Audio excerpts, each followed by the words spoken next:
सभी दोस्तों से नमस्ते। हमारे कुसुम लोकगीत चैनल पे आप लोगों का स्वागत है।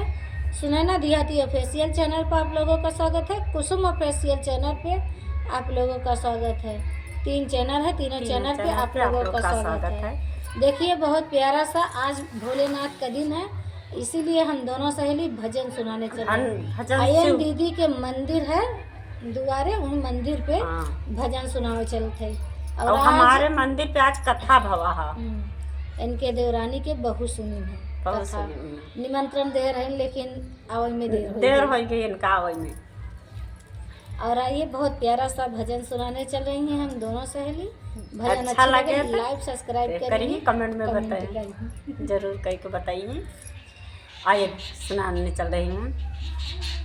सबसे पहले पूजा तोहार हो गौरा के सजनवा। सबसे पहले पूजा तोहार हो गौरा के सजनवा। गौरा के सजनवा हो गौरा के सजनवा।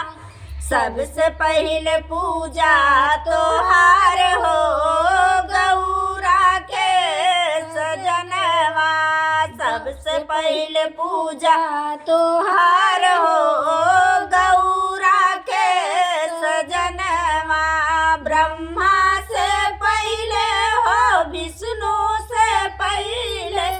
ब्रह्मा से पहले हो विष्णु से पहले।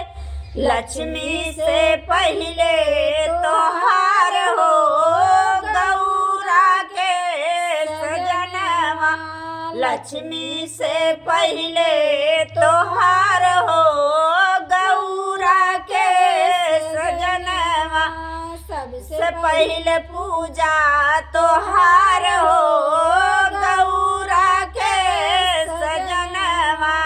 सबसे पहले पूजा तोहार हो गौरा के सजनवा। रामा से पहले हो लक्ष्मण से पहले। रामा से पहले हो लक्ष्मण से पहले।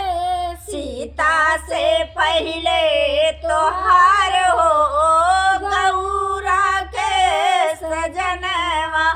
सीता से पहले तोहार हो गौरा के सजनवा। सबसे पहले पूजा तोहार हो गौरा के सजनवा। सबसे पहले पूजा तोहार हो गौरा के सजनवा। कृष्णा से पहले बलराम से पहले। कृष्णा से पहले बलराम से पहले। राधा से पहले तोहार हो गौरा के सजनवा। राधा से पहले तोहार हो गौरा के सजनवा। सबसे पहले पूजा तोहार हो गौरा के सजनवा। सबसे पहले पूजा